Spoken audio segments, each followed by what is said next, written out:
preparing. Should be only a moment, I think.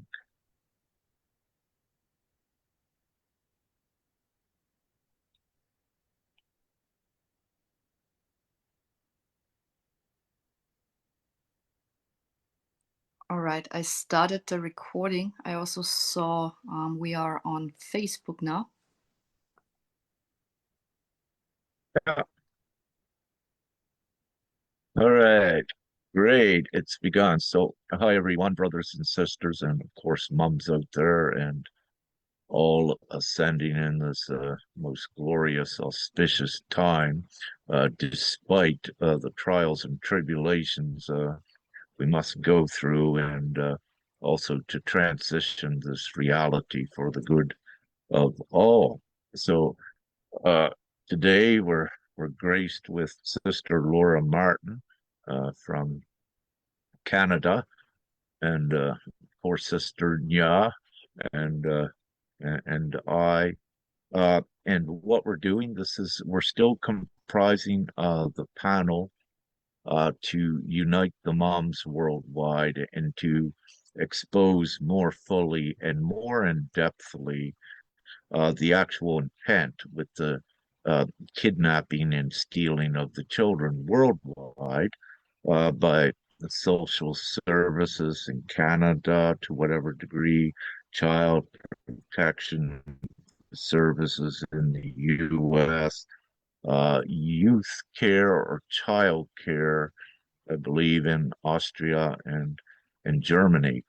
So around the world, there are different labels, if you will, for the same institutions that perform the same roles, and I need to say are complicit in very savage crimes against families and the children, and the huge business that is created as a make work project is one thing for the governments to make this a very lucrative business in some countries, as we're seeing, and also more notably Austria and Germany, as we began to get some early numbers and statistics out of there.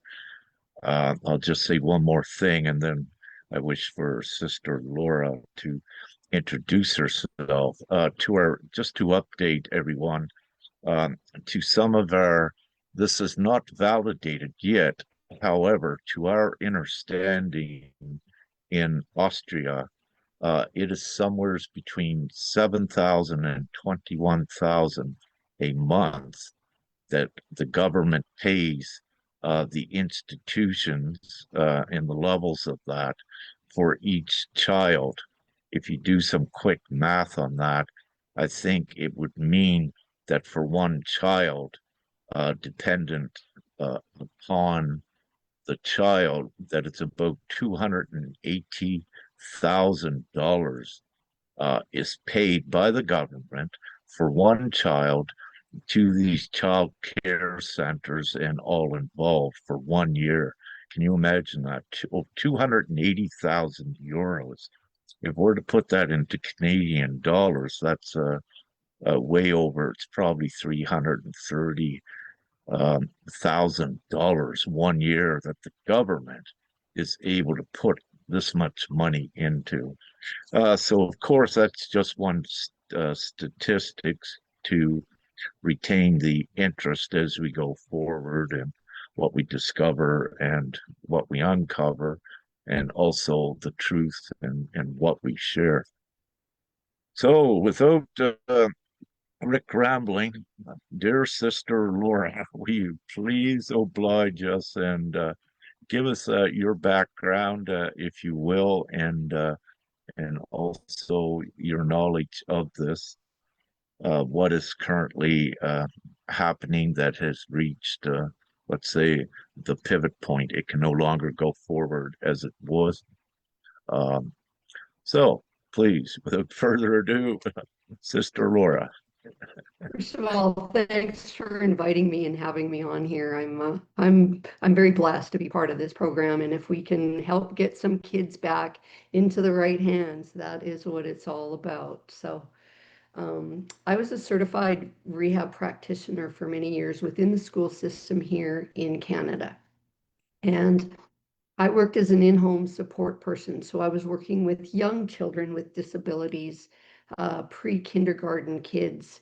And there was a team of us. There was psychiatrists, there was physical, occupational therapists, there was speech language pathologists. It was a whole team of people that would work with these children. And I worked with them in home and delivered the classroom component to the kids in home with their families. And I was also the liaison with social services here in Canada. And so if there were any issues that were brought about in regards to the family, whether it was, signs of physical abuse, if they weren't having their basic needs met, food, clothing, shelter, um, I was the one that sort of intervened and contacted the families and worked with social services. And um, what I noted is that most of the kids with most of the issues were those that had already been through the social services program and placed into foster care. And so these were the kids that were being fostered out already. And of course, foster families are paid, a pretty decent dollar to look after these kids and to feed them and look after them. Those were the kids that usually had the signs of physical abuse or neglect. It was rarely, with the families, husband, wife, single mother, single father. It was rarely those situations. And most of these kids were just super talented kids that had been misunderstood. And so they needed support with their families. Their families had to learn, how to deal with their behaviors, how to deal with their sensitivities. So it was just a matter of offering support. Um, I know also in regards to the court systems here in Canada that they are very, very much failing. Um, there were a number of us here in Saskatchewan that got together to sort of relinquish our fraudulent birth certificates. And of course, that that never really happened because no one within the system here in Canada was going to assume responsibility for that fraud. Um, as far as the court systems here in Canada, I am also in the middle of a civil case that is taking years and years and years to resolve. I think we've been at it now for 5 years, and it doesn't look like there's any resolve coming. Um, the judicial system is all very closely knit. The plaintiff and defendant lawyers and the judges all sort of predetermine the case when or if it even gets to that point. What they do is try to postpone any court situations whatsoever because there isn't the amount of judges. Judges are stepping down, they're being removed. So everything here in Canada is starting to unravel as well. And so there are so many of us that are just caught in this system, whether it's the kids being trapped in this beast system, whether it's innocent people that have gotten, tied into legal situations that really shouldn't be happening at all. It's just man-made constructive situations, right? So, if there's anything we can do to Indeed. try and get these kids back to where they need to be, into the loving homes with their families, whether it's a single mom, a single dad, um, that's where these kids need to be. They don't need to be farmed out and put into a social services system and neglected and abused within the system. Sometimes those foster families fall into hard times, and those kids are, who knows where those kids go, right? So I think it's a universal Absolutely. problem around the world. So, Indeed. yeah. If I may, you touched on at least three very beautiful points. You know, the main thing is the interference by the government and these services into the family units. And that is the problem that creates even more stress, more disharmony, and it creates criminals out of these children. And with this, also the psychological conditioning to condition the child back in to conform to a beast society itself. And yes, this is a beast society worldwide. I mean, it's savage. What kind of a society allows 3,300 or 33,000 people to die daily worldwide of hunger when there's actually plenty without going too far into that? As for the legal system and what you had shared, Sister Laura, with your currently you have a civil case of about 5 years. It is the design of the beast system with its artificial man-made laws, but it's also purposely, intentionally designed like this. And for at least, two reasons, two prominent reasons. One being, again, is that the government, if you will, likes to make jobs and work for people. And this is the thing to keep their system going, to keep people busy, if you will, and caught up with the illusion of money and the requirement to make it. Um, However, I won't go far into that. I'm summarizing as much as I can without rambling. I'm holding Rick back so he doesn't go off on too many tangents. However, they're all important. So, uh, and with this, it's the stringent policy and the design of the system, as you said, to dissuade parents in any rightful and equal and let's say a prompt, timely justice. The justice systems worldwide are designed to prolong it. And part of that intentional evil tactic that is there is to dissuade ones. So ultimately, ones will give up and, their children will be gone, but many will commit suicide or go into psychiatric hospitals, the parents as well, in the more uh, desolate, traumatic cases, if you will. And the whole system is designed like this, not only to lengthen out without the parent getting any closure, because the system is designed to create stress and animosity. Everything is about energy in this world, and the evil knows energy, and the evil knows to itself the value of stress, the energetic stress. But without going deeper into that again, so their tactics are to prolong any closure for the parents, which is the psychological torture with that. It's a different thing. If a parent loses a child that dies, then there is more of a closure on it, and the parent can deal with it, in their own way.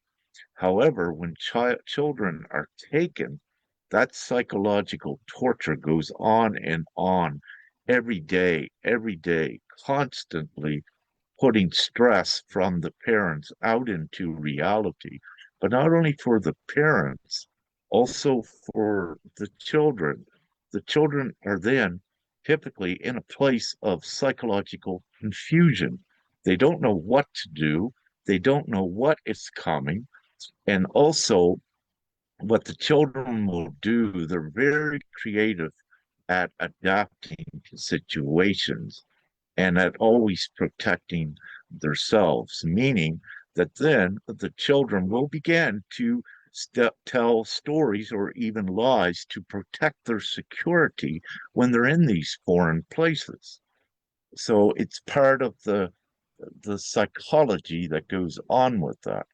But getting back here quickly on track, again, yes, the system is actually intentionally designed to do this, as we're seeing it's not supportive. Now, this is not to name all branches and all involved with child care services, because obviously, yes, there are some good ones, and let's say some little departments that are supportive.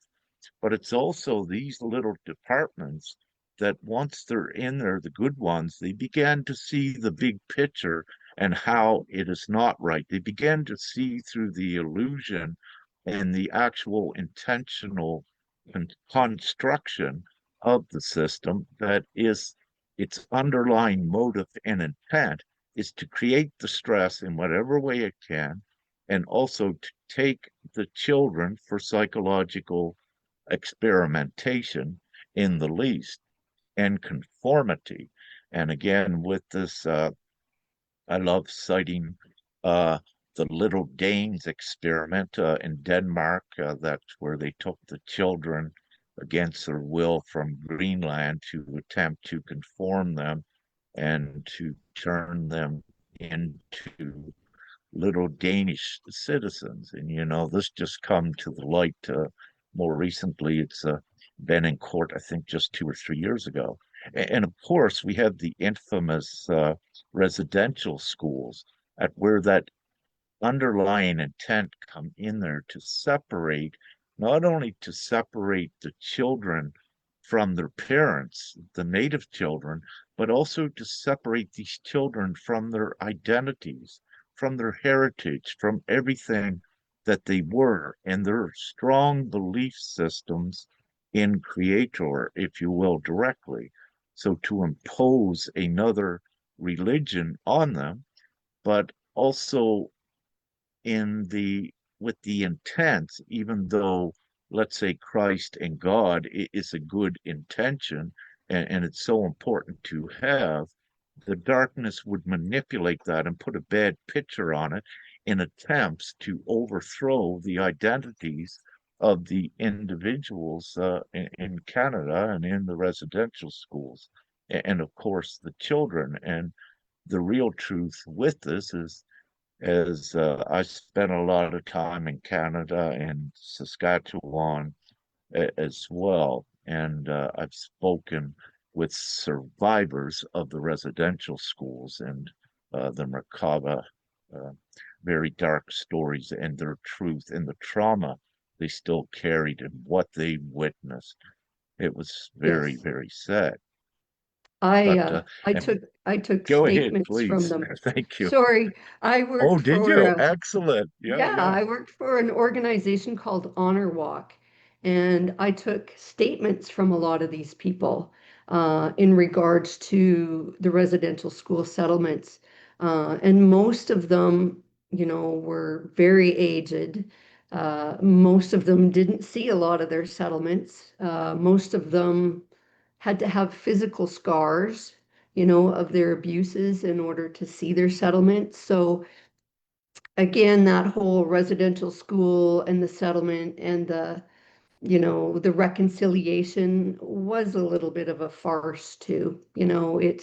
They sort of touched on what may have happened, and they made it look like they were reconciling and they were settling with people, but it was really mishandled, and a lot of, I'd say almost 80% of the people that did statements never saw any settlements whatsoever.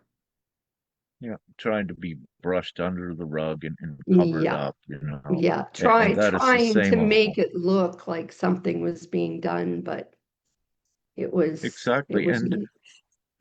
one thing that divinely popped up is what was going on as well in Manitoba and Saskatchewan, I believe. You may be familiar with it, was the switching the native children at birth and putting them with different parents as an undercover experiment that they would observe these children. And I believe just perhaps in the last few years, it was 50 years ago, I believe, when some of this began. Could you give us any information on that experimentation that was also uh, by the government's kept ahead of the government of Canada in attempts to hide it Anything on that?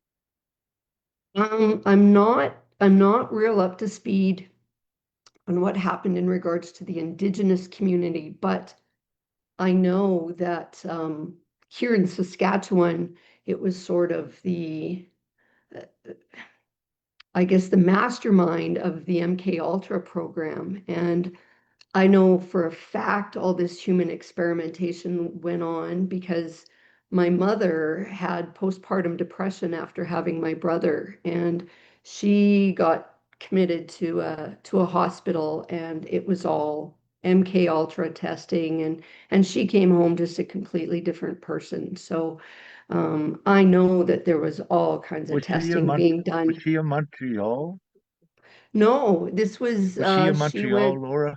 No, No, she thank was you. in Edmonton, Alberta. So, and this would have been the early 60s. So, I know that there was a lot of this stuff going on, and it wasn't just to the indigenous people, it was everywhere. So, Indeed. yeah. We brought up another great point. Uh, when I was speaking about the switch at birth. So what I need to say that's not only and was not only isolated to Canada. Again, it was for the most part what I would say worldwide that this form of experimentation is done. Uh, However, in this time, also, once we can get some more public worldwide evidence to this effect of what I'm saying, it also supports more of the important reason uh, for paternity tests, DNA tests by the father. And for that simple reason, these experimentations are ongoing as we speak today, all sorts of experimentations. And in Sister Nya's case, what we see, her children, what they're subjugated now to, it's very obvious, and the underlying intent is very obvious. But just jumping quickly back, for all of our viewers, and for the moms, regardless, the highest form of accepted proof at this time, if you're in a custody battle with a, let's say, psychological, um, distorted or depressed father or what have you that is causing problems, it's very important to have a DNA test done for the simple reason, as we just touched on, because of so much experimentation worldwide, but also when we look at the basis of a court setting and we look at the law of conjecture, if you will, simply, and with the law of conjecture, it really is truly can become hearsay by a mother to say, yes, he is the father. For at least right now, what I had shared, we do not fully know what goes on in the hospitals. We do have evidence that there is switching at birth as well. Now, I don't want to take this further into the mother aspect and the possibilities of that.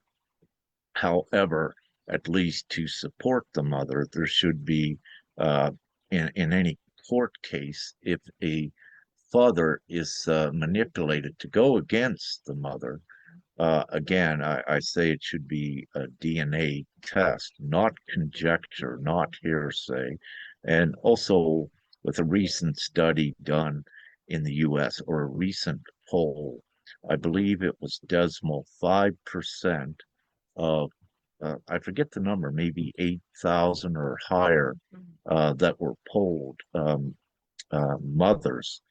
And out of that, it was decimal 5% said that they had immaculate conception, that there was no sex involved.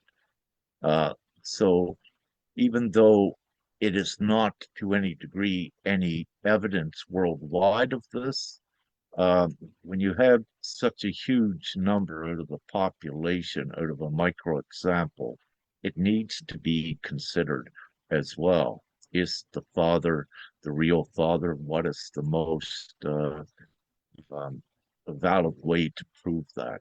And that is with the DNA at this time.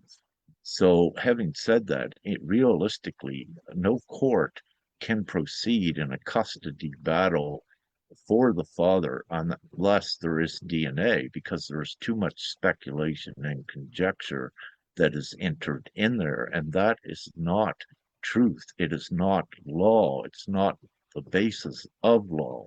They cannot proceed on an opinion. Again, it ventures into the place of conjecture, and that is not what a legal system is supposed to do. It defies the principles of truth, which is the principle of law. I got to take a breath. That was a long wind.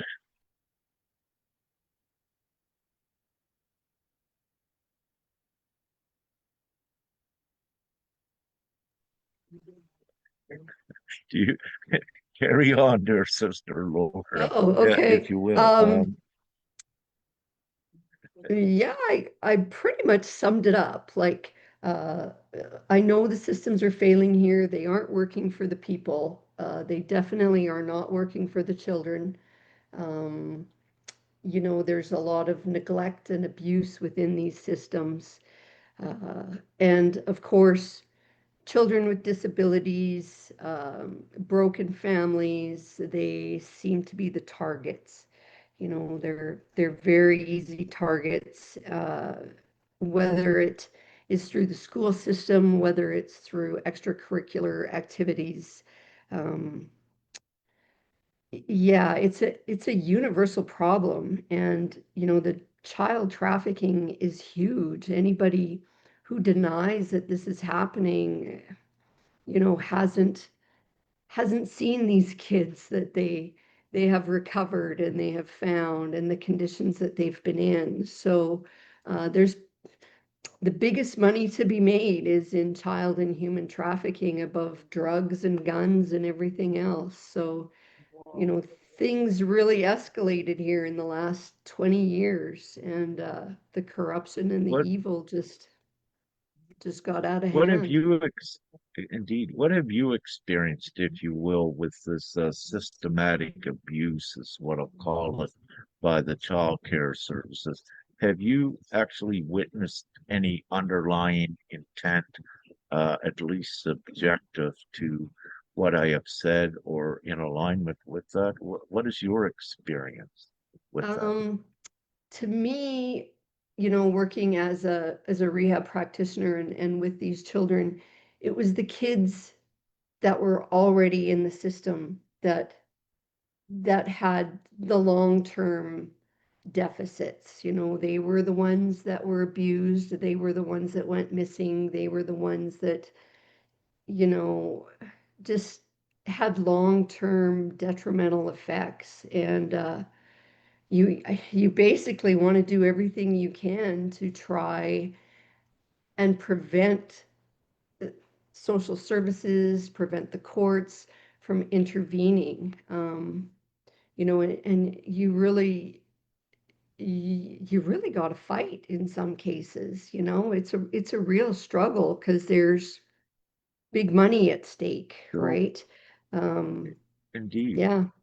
So for some clarity, then, what I'm feeling, what I'm beginning to get from you, and also in alignment with what Sister Nya and I, with some more information, is that actually, because of these children that are put into the child care services, that traumatic experience of being separated from their families, the end result, the biggest percentage of the time, perhaps 82% of the time, is what these child care centers are at the end of their, how will I put it, at their retention of the children. It's producing about 82% delinquents or even criminals, if you will. That's So, That's You're saying exactly yes. That's exactly what Wow. is happening. You know, these Yeah. kids don't have the nurturing, they don't have the boundaries, they don't have the rules, the structure. And so, you know, I even did a stint out here at Saskatoon. We were working on building a horse park, and we worked with, um, they called them urban campers. So they were people that were also trapped in the system, and they had been apprehended for thefts or vandalism or whatever, and they all came from within the system. You know, they didn't come from homes where there were families and structure and boundaries. So the systems are creating, you know, yeah, the delinquents or the people, the children without structure, stability, and then it just escalates. It just becomes a long-term problem. So, you know, that early childhood development is gonna make or break them. You know, it's really important, very important, and to have Absolutely. stable structures within the schools or within the home. Um, what I was starting to find, I didn't stay in the school system very long because we moved and went to Saskatchewan and just went ranching full time. But um, what we found was the kids that had the support and the structure, even the homeschooled kids, those were the kids that really excelled. You know, they became exceptional. If they fell in between the cracks into the systems, they struggled. They struggled for life. So it's, you know, I think it's really super important that we try to keep as many kids as possible, you know, with their families in their homes and support the families. You know, right now what's happening is everybody is struggling financially. The systems are, System is designed to do that as well. Yeah. And yes, yes, and realistically, the system cannot blame someone for being in poverty because the financially actual struggling system, yeah, the has system created it created it itself and then imposed the blame and the guilt, which is on the sadistic parents. and psychopathic. Yeah, I yeah. feel at this time, with the subject you were just on about the gifted children, I feel, Sister Nya, I'd love, I think it's time to come in, Sister Nya, and to share and collaborate a little bit. But also, I know Nya's children, Akua and Aurora.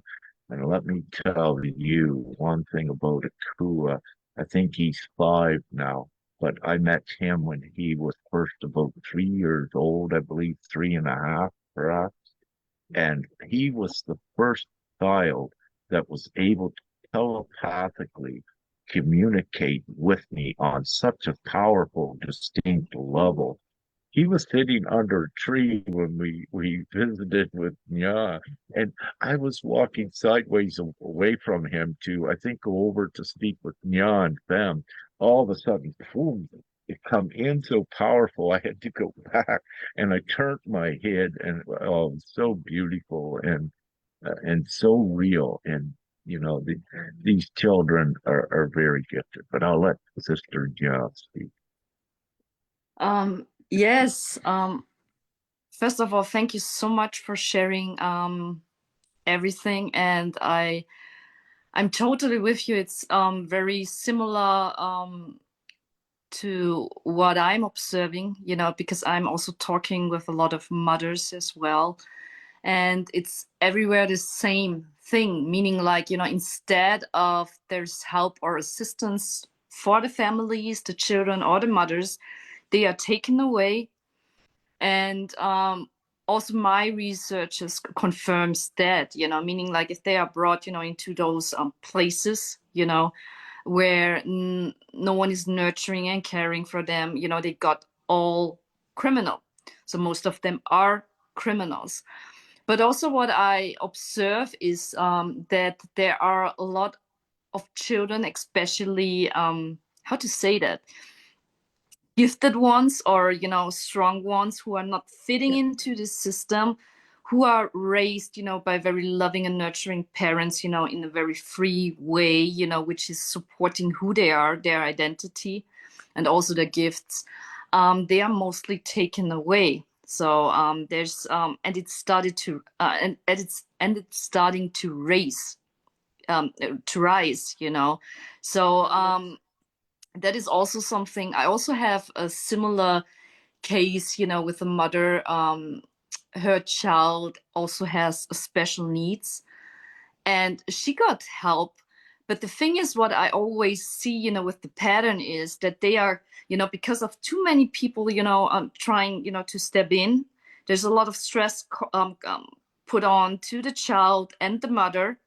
And if something is happening, you know, they blame the fault onto the mother, you know, and Mm-hmm. take away the child, you know.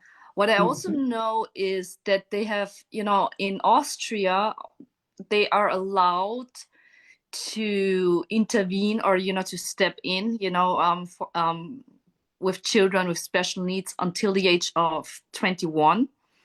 And just right now, they have raised it to 24, you know, which is very, very high. But also, you know, there's a lot of beautiful children. They're very powerful. And it's so interesting because, you know, I'm talking a lot with ones, and those one who are the strongest one all believe in God and all Yes. have abilities and are awakened ones, you know, that's keep them going. And they are very high consciousness, knowing what's going on, right? But also in the same time, you know, also a component is the part with the resist, you know. So I met a lot and I saw a lot of pictures of those children, very beautiful and powerful star children. Some of them already have abilities like you know, able to get premonition, watching you know, into the future. And my children, you know, like Akua has the multidimensional sight, so he's able to see multidimensional. Aurora also sometimes, and you know, truly they both believe in the ascension and in angels. So but you know what they did is to turn that around, meaning like, you know, telling them that's distorted, it's not true, because they're not in that conscious level to understand. Or also, you know, Yep. the point, the best thing is to raise a child is somehow not to raise it. It's what I figured out, because you know, the best thing is to hold space, but also, you know, I mean, in times of danger, you know, like a car or something, you know, you have to guide them, right? But truly, you know, the children of the new earth, I would love to say new earth, they are here to change this. And how could you Yes. change this if you are following the same path over and over again? You know, you don't fit in into this, you know. Yeah. I saw my child getting very frustrated, you know, and she's very intelligent, you know. So you both of them, you know, they have a very high intelligent and caring and loving way. But what I'm experiencing is also, you know, that they, as Rick has said, they went into a survival mode, right? Yes. So Yep. they cut off their abilities, they cut off their ways and how they think and questioning things, you know, e- all the things that is somehow a threat to the system, I would Yep. say, Yep. right? Because if you raise them, you know, to be powerful beings, you know, don't care what others says, just go your way. You're perfectly fine with everything. You are just perfect the way you are, you know. That is the Yep. best, you know. So Yep. that's all those kind of things, you know, is very related to my case, you know, meaning Yep. like that's all the points they try, I have to say, they try to attack me. Yep. But also, you know, if you go higher and you turn the tables, you know, because you can, you know, because you have a lot of information and knowledge, they twist everything, you know, they try to find other things, or you know, and so on and so on and so on. And what you mentioned with years, yes, that's how it goes. You know, I'm speaking with a lot in Switzerland, Germany, Austria, all over, and everyone thinks Everyone really thinks they could get the children back, going through court. But the thing is, what I see is it's just an illusion. What they try to do is, because you are so strong and empowered, to break you, to get you back into control, that you are cooperating with them. But it doesn't change the situation. It No. just put you into more in a desperate state or hopeless state, and it goes on and on and on, and try to trap you into this, Yeah. so, and consent into this. So Yeah. that's what they More want to stress. do. Yes, and it takes years, Yeah. but also, sometimes you can see, a glimpse like someone is winning, but it's just an The, illusion. Then afterwards they come back and take the custody yeah. again. The thing is, to find a solution, to stop this, because I also truly believe and want to see that all the children are coming back to the parents, and that there's support and assistance to the parents and the children, because there's also a lot of mothers coming in asking the child care service for assistance, and then the child is taken away, which doesn't make any sense. And there's a lot of money going to those foster families or places, instead of Mhm. investigating, not investigating, invest into the family, but also the court Right. system. It's just, in big cities, there are so Yes. many cases, they are overwhelmed, but they don't improve it, right? So, Hmm. and everyone is working together as well, so Yeah. I truly know, and yeah, and I also can confirm with my observations what you are sharing and saying. Yeah. And I understand those kids because I was one of those kids. I was diagnosed with ADHD. I think I was about 5 years old. I couldn't sit still in my chair at school, so they take my chair away. Well, then I couldn't stand still, and I got the strap for it, in those days. So I had a really hard time fitting into the system. So I know how these kids feel, right? Because they're not designed to fit the system. They're designed to come break the system, and there's millions of us around the world like this, that just the conformity and the rules and it just doesn't work for us, and it doesn't work for the kids either, especially majority of these kids coming in now with all these super talents and abilities, right? It's just not going to work, and they're the ones that are being targeted. um, as far as the court system, uh, I have I don't know if I know anyone who's ever been through a court system, or that there's a winner. There's never a winner once the courts are involved. The lawyers, the bar associations, those are the winners. They're the ones, making the money on this process. It's inhumane, and it doesn't work at all. It never did, and it never will. And what we need to do, instead of going in and confiscating the children, is to be supporting the families in whatever support they need.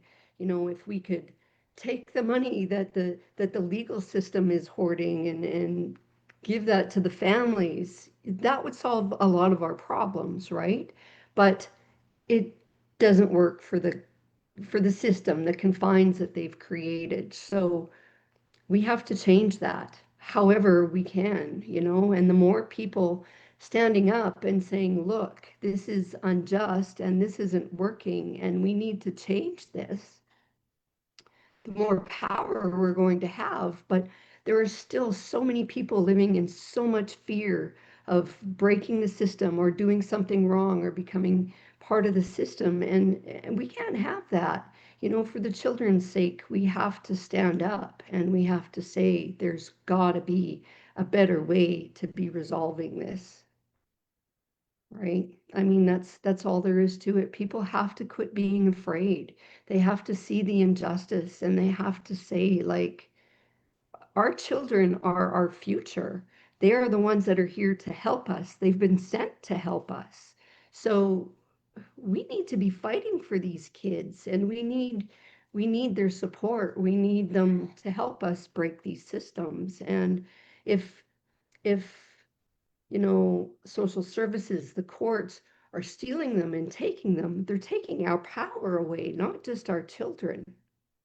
Right? Well, I get all emotional about this because I was never able to have kids, but Beautiful. they're very near and dear to my heart, and huge, huge little helpers that have come to be here to help us. So, that's why I'm a part of this, trying to help you guys. Like, I think it just needs to be done, and it needs to be done now. Yeah, So beautiful. And yeah, thank you. Thank you, yeah. sister. I just wish to say quickly, and I know Sister Nya's got something. Uh, Ignorance is no excuse whatsoever, and neither is incompetence to this degree by any government. And it's because of these two things that very quickly you do see that there is the underlying intent, because it is actually unprofessional behavior and it's part of the illusion. Anyone with common sense and with a heart would not do this to children. So it shows that all of these are involved. They are morally corrupt, even down to the ones that are taking care of these children in the institutions. They are complicit. They are accomplices to a huge crime that is no longer acceptable. And we can go through the whole chain.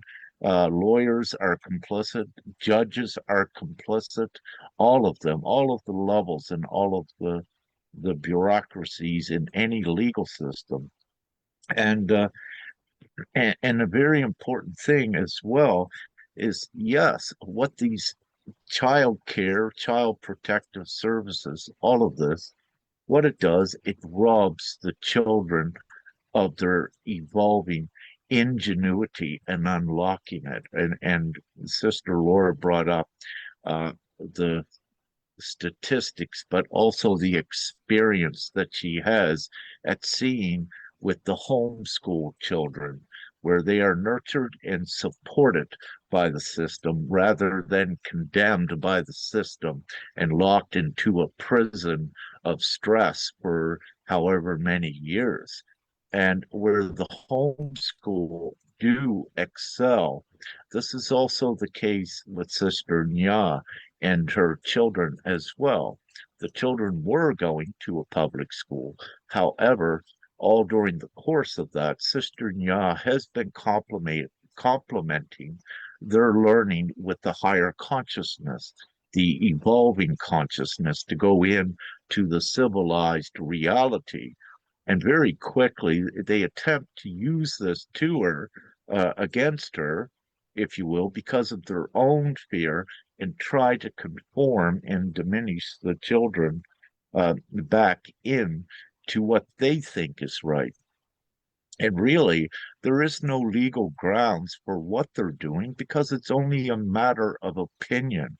There is no actual proof. And when we put the opposite incontestable proof towards their legal system, they ignore it or don't look at it and continue with their underlying intent that is so exposed that it is intentional what they're doing. And again, in Sister Nya's case, it is uh, exposed, disclosed intent in the way I just said of what they're doing with the children.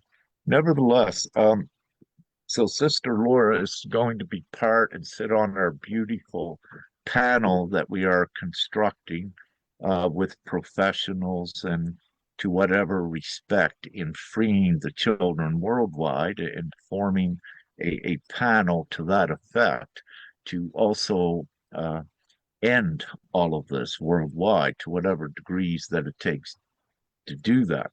But also, moms and dads, we need you to come forward and to unite. We have a Facebook group that is set up. Sister Nya will give the name of that perhaps later, and we will put it in the comments section of this video and when we put it out. So we need all to join. And as Sister Nya said and Sister Laura, it's futile to fight a system that has the one intent to take the children away from you and outnumber you. So it's common sense to join together and make the biggest voice worldwide once and for all and put an end to these immoral, corrupt, legal systems, or at least the part of it that is causing all of this psychological terror and torture and damage to society. It has to stop. It's no longer accepted. If you are one that is working just as a janitor in these child care institutions, you are actually supporting it. You're condoning it by not standing up, leaving your job, or coming forward and sharing what you're actually seeing, what is going on there, um, so that we bring this entire thing to justice as soon as possible, to righteous justice. This is wrong. What is occurring?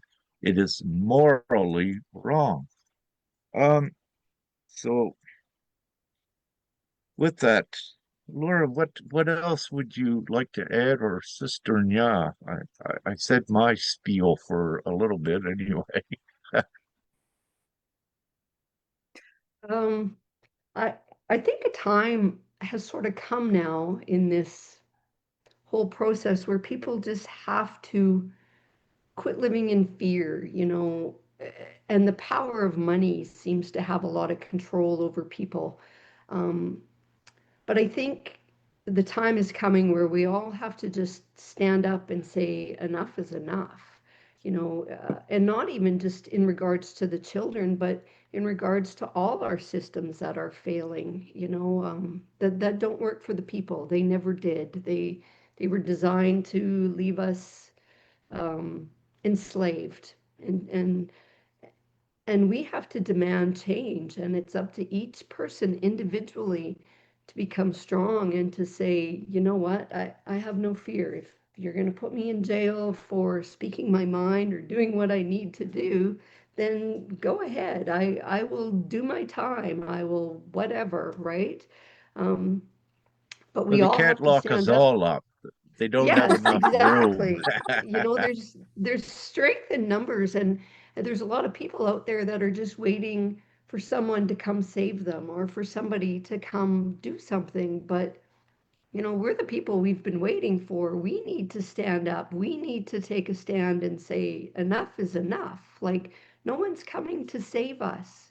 We need to do it ourselves. And that's what this whole ascension process is about, right? Learning to rise and ascend and to be sovereign and and powerful. We were designed to be powerful creatures, and here we are waiting for the military or somebody to come save us, and that's not going to happen, right? It's time. It's time now. Like, the world can't keep up at this pace. The earth is ascending, it's evolving, it's changing, it's purging, and so do we. We need to keep up with what's happening on the earth. So the only way that's going to happen is to get our strength and be strong and rise up. That's Perfect. about it for me. Very powerful.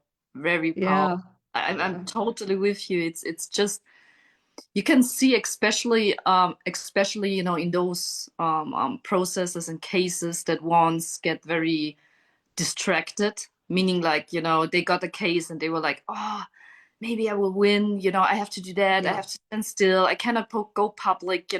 It's just to distract them. As you can see, yes, I see many who have cases with the prosecution office, with other places, and waiting and waiting, and it got delayed yeah, and delayed. Everyone is waiting for something and none of them is standing up. But that's what they are trying to do, is to separate you, right? yes, To not yeah, unite. So yeah, it's so important, to unite and to stand up and also to go public. Um, oh, and now I forgot what I wanted to say. I have those moments too. And like, I agree that, the apathy needs to end. And the problem, the problem with the children and the court delays is this early childhood development for a lot of these kids. These are critical times for these children. We can't afford delays and courts, and that's all they're going to do. They're going to delay and delay and delay. And in the meantime, the kids are waiting. Their youth is being stolen. Their childhood is going missing because they're trapped in this system. So the systems are not going to work for the children or the people ever. They were never designed to do that. So if anybody has a child who is being trapped or coerced into this system, we need to stand up. We need to rise, and we need to set a precedent. Somebody needs to do it somewhere, and we have to start somewhere. And once it starts, it will snowball. But the apathy and the waiting and the delaying isn't going to get us anywhere. It's just wasting precious child's time. Yes, exactly. It's also, I'm also observing, cases, in America as well. So what I'm seeing also, I think there's soon a demo. I don't know how to say it in English, a protest, a demo. A demo, Yes, a or demo yeah, in Berlin, especially related to this topic, with the um, child welfare. yeah. There's also, Is that a demonstration, you mean, Sister Nya, yes, in Berlin, currently? in A Germany. Yeah, demonstration in Berlin? Yes. Yes, yes. so there's something going on, but also, I'm also in contact with other ones who are working in organizations as well. They have shared with I that they have already, brought up, like a lawsuit, with a lot of mothers. But the thing is, if you have that, in a package, it's easier, for them, to ruck it, to put it away. So, so I'm also working on it, to get more mothers in Austria, but they are all in fear. So, but as you said, it's very important, to stand up right now because, truly, it doesn't make any sense. If something is not working, why are you still doing it? Why it's still existing, because as you can see, there are connections, related to the Second World War time, when they changed the law. So the child welfare is allowed to step in.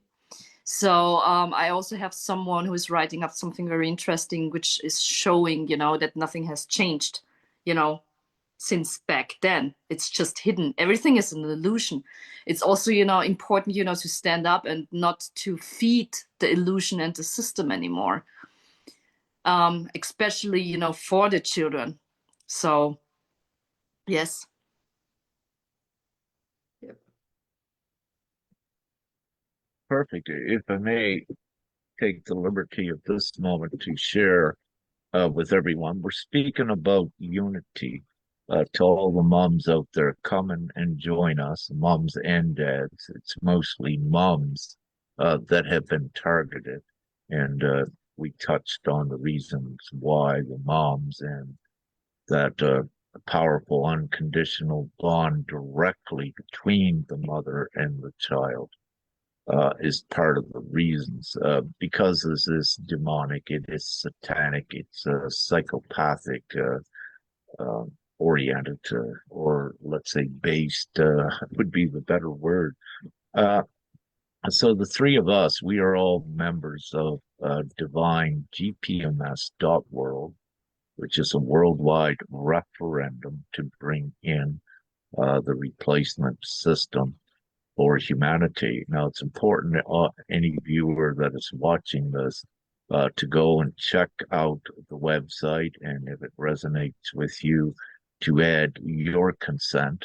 But also, if you're a guardian for your children, or a mother and a father, And if your children are at home and if they are below the age to understand what GPMS is, you can consent for them. And even if a child is 1 minute old, their consent, their vote counts the same as an adult, because what we're doing is creating the new free and abundant civilized world. And this savage world, this beast system of ridiculous torture that everyone's in, it's not going to exist very much longer. The bigger that we are making GPMS.world, divine-gpms.world, the bigger we make this, the smaller the beast system gets, and everyone is soon all free with all of your children um, back with you. So it's important to know what divine GPMS is, and it's also important to know that not only is it a very comfortable monetary system, it's importantly the simplified divine laws, which is based on the principle of all law, which is human rights. And it is the full, intrinsic, unalienable human rights.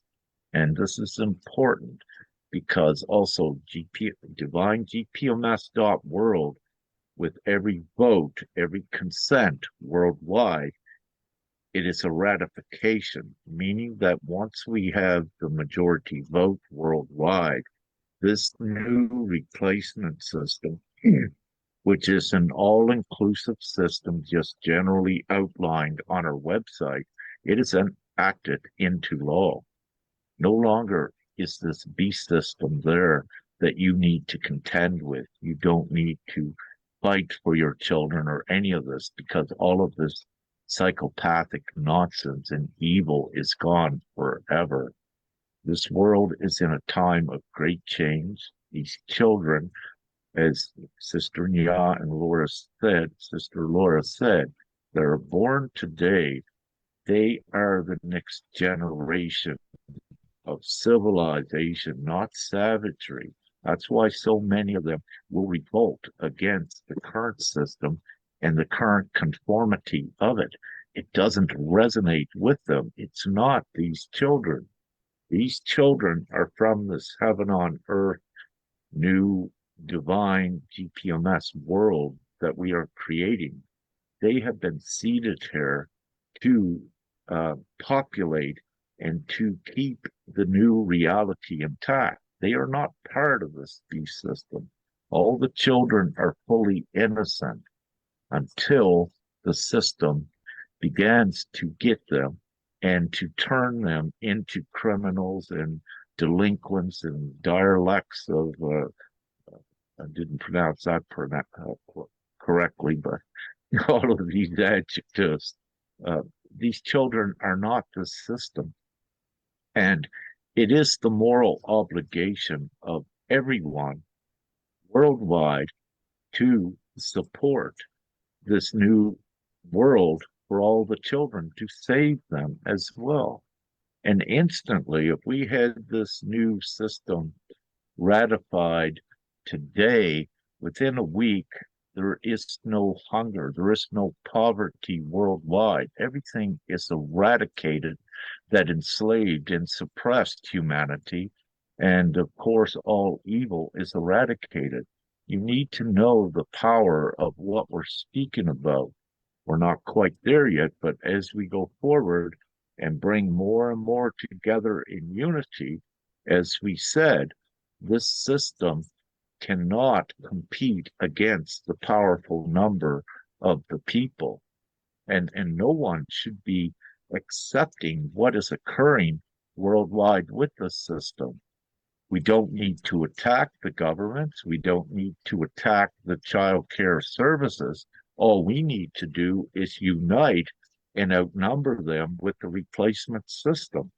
And this is the most conscientious thing to do. It is the most higher consciousness and competent thing to do.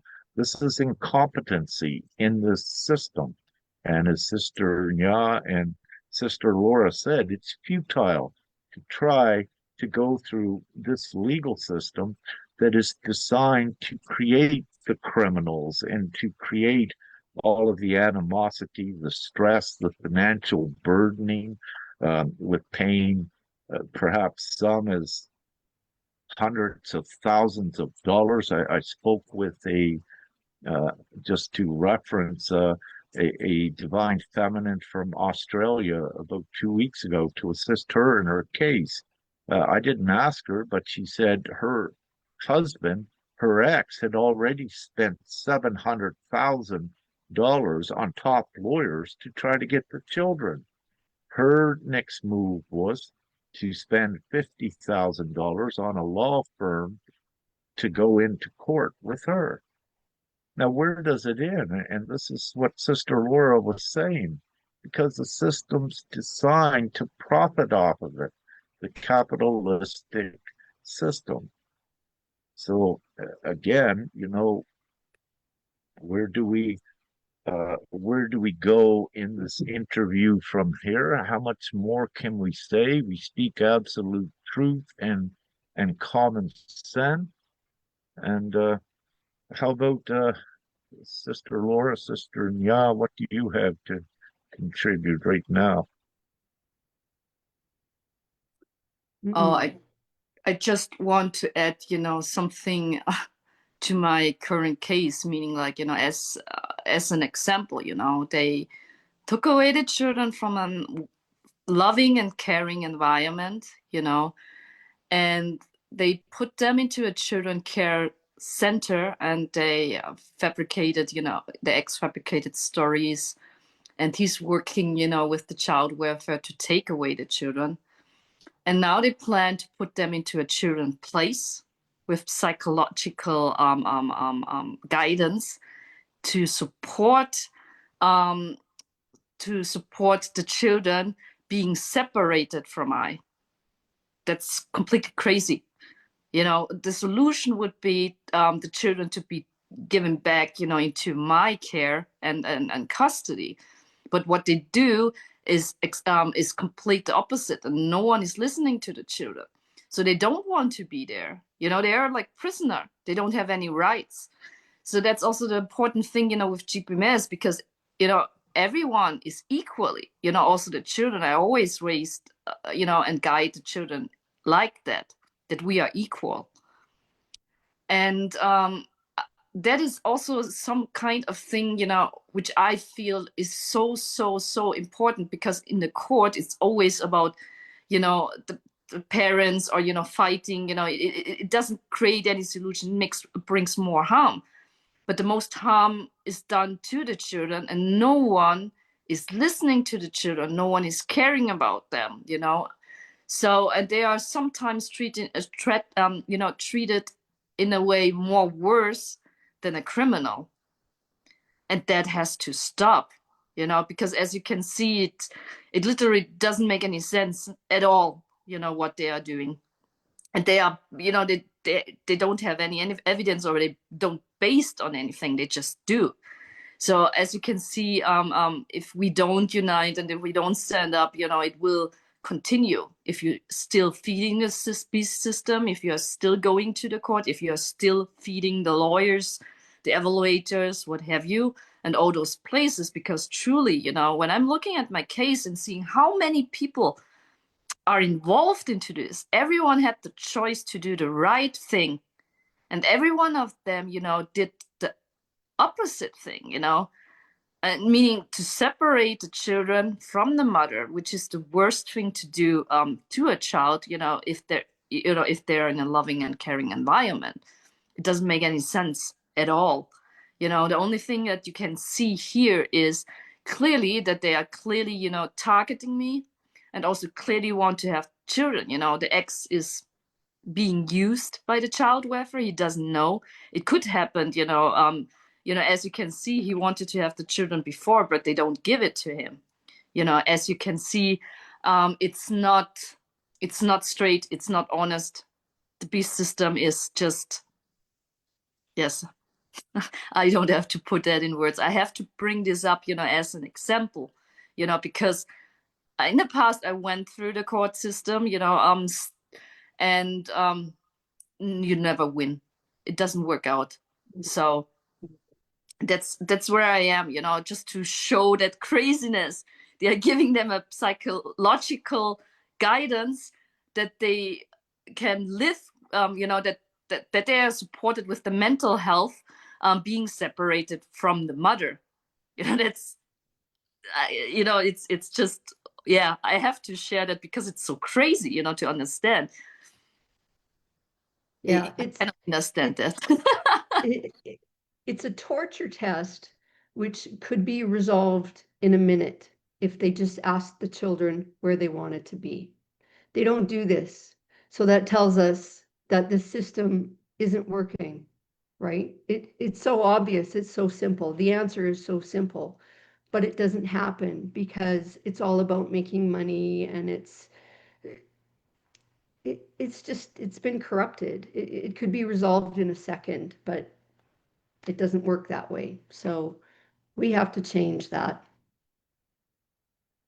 Yeah, that's it. Absolutely. And yeah, it's such a powerful point. Yes. And it is so simple. Yes. What do the children want? And the mom and dad are going to agree with that, and this is the thing, but this shows you that it's actually not about the care and the good intentions towards the children. It's about the money again, every time. So that is what Sister Nya and all of us know that is so crazy with it, and how it has gone on for so long. Yeah, It's so and obvious. I think most court cases are like that. It could be resolved in a heartbeat between the defendant and the plaintiff if there wasn't a judge and a lawyers involved. Just ask what the misunderstanding was. What do you want? What do you need? Let's resolve this. It happens that easy, but that's not how the courts work, right? Like, we're not Neanderthals. We don't need lawyers and judges to be representing us. We could, I think we can all speak fairly civilly and we can work for a resolution. We don't need a court system that is going to be a torture test. Yeah, exactly. Who knows the children better than their parents? It's not someone else with an outside opinion. It's just that obvious. Uh, to share with ones also, we have tips and instructions that we will say is an unprecedented strategy. In the first parts of it, what we do with somewhat a strategy, a timeline, a strategy, is we confront the system to ask for, let's say, answers to some very distinct, important questions. Not only do we ask for answers, their reply, if they will, we also observe their actions. So, beginning as part of this process, what it begins to do is to prove intent, incontestable proof of intent.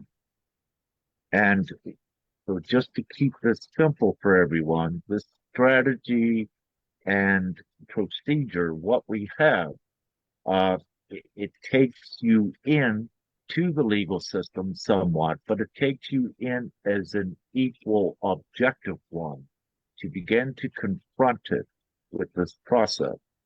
And then what we are doing, we're not quite there yet. We're doing this with Sister Nya.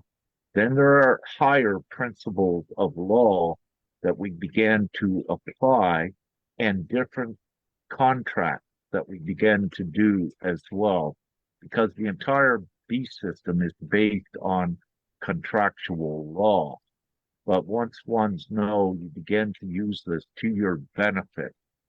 And as well, if they begin to deny your contract, if you will, then what they further do is they nullify and void their own contractual law, which leaves them in a place of complete, yeah, null and void, if you will. Now, also with this, the publicity is so important and the unity. This is why everyone needs to begin naming names, put it out public as well, because for two reasons: the public pressure, the strength in numbers, but also to attract others that have experienced harm as a result of these certain judges, the psychological evaluators, whatever it may be. Even lawyers. Lawyers play both sides of the game. So what we do during the course of this is, you could say, we legalize them out of their legal proportion and out of their authority. But again, it's a process that we do it by subjugating them simply with their own laws.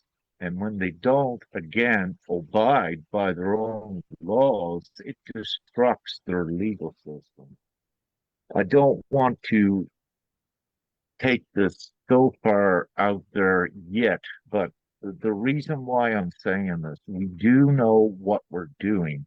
And what was stated, all of you moms and dads, you have lost. Very rarely does anyone ever win. And again, in this, if you do have out of 100, one or two that may have won and got their children back, it's only because the system allows you to make it look good. Because if the system was 100% at taking all of the children, it would be more noticeable. So it's part of their tactics to allow one or two to win as well. And this is what the false hope is there on. Because when they allow one or two to win, it creates a false hope for the others to keep fighting in the system for the same win. But that win was only given by the darkness to make it look good by the system itself. So you need to understand more of the tactics and tricks and uh, incentive, nefarious incentive, what is involved with all of it. Uh, and again, I don't wish to go into the higher proportions of consciousness, what's occurring. I'm attempting to keep it as layman's terms, common language, on that lowest level as I can. And it's not to demean anyone. It's for I to know that many moms are in fear. And when you're in fear and stress, your consciousness does not think good and you do not have the clarity. And that is part of the darkness to do this. So you don't think your way out of that beast system. So intentionally, it's designed to do that. So this is why I attempt to speak with the most clarity. And I do that a lot of times in my rambling to give more of the story. But we do know what we're doing. And importantly, with Sister Nya's case, another important part instrumentally when you begin to do this is you give them the opportunity to do the right thing. So you write this in a written form or what have you. And it's important because what you have presented is a lawful remedy. And this is like what Sister Laura was saying about, let the children speak. It is the most sensible, lawful remedy. But in the lawful approach, you gave them the opportunity, the remedy, and this is the proper mediation and adjudication approach, if you will, that they would also have to recognize in the process, meaning that you did not try to fight them, you tried to be rational, which is law-based and reasonable. You took that approach. There is nothing psychologically wrong with anyone when they're rational. It's when they are irrational, which they have a psychological problem at not recognizing distinct, incontestable truth. Then again, it is done deliberately and intentionally. But it doesn't matter to us to that degree. What we do is you prove your way out of it through a course of understanding some simple techniques and instructions of what to apply. But again, your strength in numbers. You cannot do this alone, anyone. You need the numbers, you need the public support, you need everyone to come together as one. And then you put more publicity on it when it's not acceptable. Uh, Sister Nya, with the Berlin protest, if you will, perhaps we'll refrain from demonstration because they got that word demon in it. Perhaps a protest. Do you wish to? I didn't know this, and I'm so happy to hear it. Could you just give us a little quick summary on that, perhaps? Oh, just give me a second. I may have to put it, in the comments because a friend of mine have shared it. And she's also one of the mothers where the children was taken. So she's working, very intensely, on researching and investigating. But there's I think on the weekend in Berlin.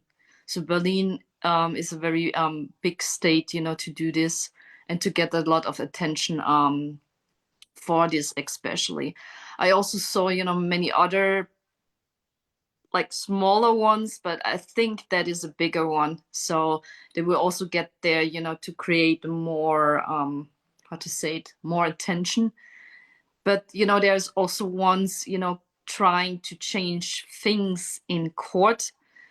But from my opinion, the thing is, you can't change it.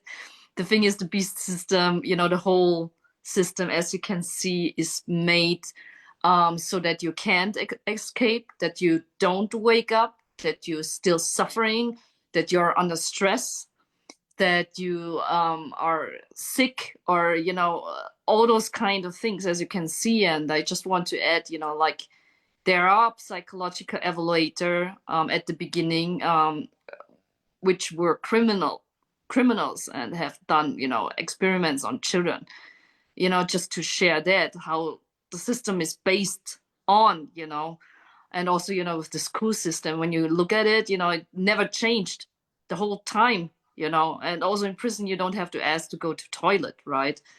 So as you can see, the whole system itself, it's not made for your benefit. It just creates an illusion that you think it is made for your benefit, but it's not. But yes, I will share that note, with the protest in Berlin in the comments. Yeah, thanks. Sister Laura, get back to this. You mentioned we was looking at the sovereignty and with the birth certificates, what you mentioned, and to no avail. Again, they cannot go forward because the numbers aren't big enough, and they just brush these things under the rug aside and they ignore it because really it's not a threat when it's only a handful. However, again, when it's millions, it becomes um, something else. It becomes the evolution or revolution of change.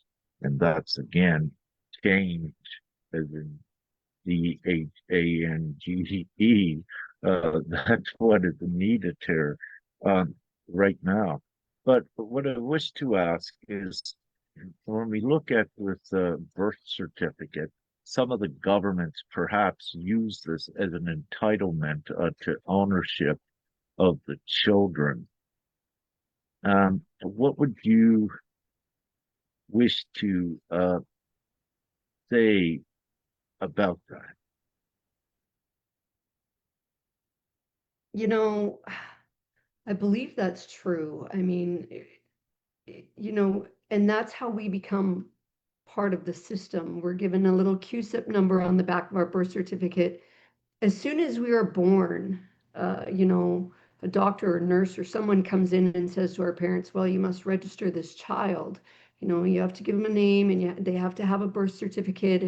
And I'm sure a majority of those doctors and nurses that are doing it don't even realize that they are enslaving us into part of this system. You know, we were born sovereign until somebody signed on the dotted line, right? And then we became part of that system. And, you know, I know that we're traded on the stock market. Every time you graduate or you're given a diploma, your value, you know, you're worth more money. It, it's a huge, it's a huge system, and it's hard to fathom that, you know, this is how they finance us. This is how they mortgage us. This is how, you know, we're given a trust fund, a Sesta QV trust worth of value, and we either accumulate value or we don't. But they use our intrinsic value um, against us, basically. You know, that's how we mortgage our homes. That's how we get loans. It's a huge spider web that, you know, has just been entangled to deceive us. And I think the more people that become aware of this and, you know, want to break free of this, the more power we're going to have, right? But there's a whole lot of rabbit holes and information to be unraveled. And I know there was a fella even down in Texas that had realized the placenta that they had thrown in the garbage was actually the sovereign body, and then the baby became the, you know, part of the American corporation. And, you know, he's tried filing in courts, but he can't get any filings because of course they're not going to accept his story or his statement of claim. So, you know, we're all back to square one again. And so the more of us that become educated about these frauds and all the trespasses against us, and the more people that rise and stand, the more we can prevent this from happening to more people and more babies and more children. You know, it's all about becoming educated, and information is knowledge, and we can't be afraid to be informed. Absolutely. That's You know, with that, what we could look at with the birth certificate again, when a child is registered, uh, you know, the contract is not clear exactly what the child is being registered into with the birth certificate. So with the contract, you know, one of the first things, a contract has to be precise and all information has to be put there. If not, it's null and void. Another thing about a contract is for to be a valid contract, there has to be an opt-out clause, an opt-out clause. And there has to be a provision to activate that clause at any given time by any of the parties. So, having said this, this is contract law. And again, yes, if it's only one trying to put this forward, the governments and the legal system will just try to push it under the table to hide it. But what I'm saying, these are two actual truths of an actual contract, which is important. For the more that you have with this knowledge and education of what I just said, as Laura said, knowledge is power again, and it's not that difficult.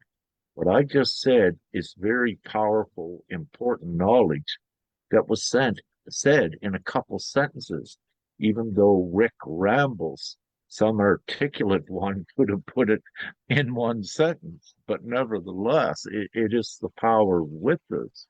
So it's important again. This leads me to my next question. Laura, with you, Sister Laura, what what actual law does Canada use, to your knowledge, to claim custody of a child? I don't know if there is a law. Um, I don't believe that there is. I mean, we have a constitution, but the constitution that is written here is also fraudulent. There, with every if there as is a with every law, if country. there is a law, it's a man-made law, and really it would be irrelevant to a sovereign baby, a sovereign person. So But what is their yeah, legal claim? Yeah, what law they have to have a legal basis for that. It has to be provisioned or written in their laws. So this is what I'm curious. What is giving them the legal jurisdiction or authority to impose themselves upon the rights of another and steal their children? What actual law are they using? Is it any? If there isn't any law, then it no, cannot be lawful. that's right. And yeah, as far as I know, there are no laws. They just So assume it's that, actually I need to say it's actually not legal, meaning it's right, illegal. We know it's unlawful, but within their legal system, it's illegal if they cannot substantiate it by any defined law, right. And which I don't think. we consent by just assuming that there is a law, when in reality there isn't. There is no law. We do not consent. Exactly, exactly. The assumption that there is a law. And Yeah. we need to find out what laws are they using in what countries. And as we know, it varies from legal jurisdiction to legal country, legal justice system in every country. So yeah, what are they actually using? Really, they don't have there is no merit, there is no basis for a lawful standing with this as well. So again, these these laws and also constitutional laws, it it needs to come from the place of the people. See, also with what is provisioned to the extent in international law has no enforcement for the simple reason that the governments uh, that comprise the international law, they're all complicit. So international law is actually null and void. It doesn't exist. It's only a gentleman's agreement for the governments to do whatever they want. So it's all a guise for the people. But importantly, in event of tyranny, if you will, because an international law is fully compromised, then the onus and the obligation and the act of law resides with the people again. They are the ultimate authority. And this is also what we're beginning to do with divine-gpms.world as we construct that law of the people as well, which renders all of this harmful beast system, artificial man-made law useless, nullified, and void. Um, so yeah, again, at tearing down their immoral, unjust legal systems, this would be good to know, as well, so we could look at that. And I consider and I proclaim myself well versed in, I would say, all areas of law. But this was one that Father just give I the other night, Father God, if you will. What law are they actually using, especially in Ya's case? So uh, this means something. So we'll look into this and find that out uh, as well. Yes, because they never got my consent and the consent from the children. It was very interesting because the judge was very strictly asking me, and you saying that is kidnapping. And I looked at her and I said, yes, it's kidnapping because it's against my will and their will. But also, I think we also have it in the papers. It's because of it's slavery as well. They just decide, where they are going, what they are doing, that's also unlawful. What I want to add is I just figured out that the demo in Berlin was actually from 10 a.m. to 8 p.m. this day already, so it's over. So sorry for that. I thought it was on the weekend, but it was already today, and they were at the front of the child welfare. So I don't know, have any news with that, but I'm just correcting this right now. Thank you so much, Sister Nya. We've been, I think, almost 2 hours in here. Having said that, Sister Laura, uh, I believe you're going to be on our panel as we create it, and Brother Kevin Annett, or Nat Annett, I believe you know of him as well, and Mhm. we're anticipating to have some more on here. Um, when we put it together. We do have prospects for sure, but again, everything with this, there's a divine um, timing with this, as we recognize very distinctly as well. We'd love to get everything done in the blink of an eye, but there are times we only can do so much. Then we must divinely wait as well. However, we moved promptly when we need to and what we need to move with the divine direction. So, having said that, is it anything else of great value that you, or of value, that you feel you could add at this time to this meeting?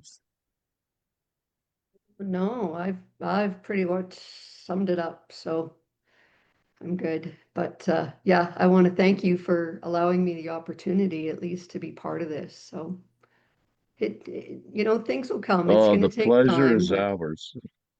Yeah. yes, thank you. So grateful you joined, and very I'm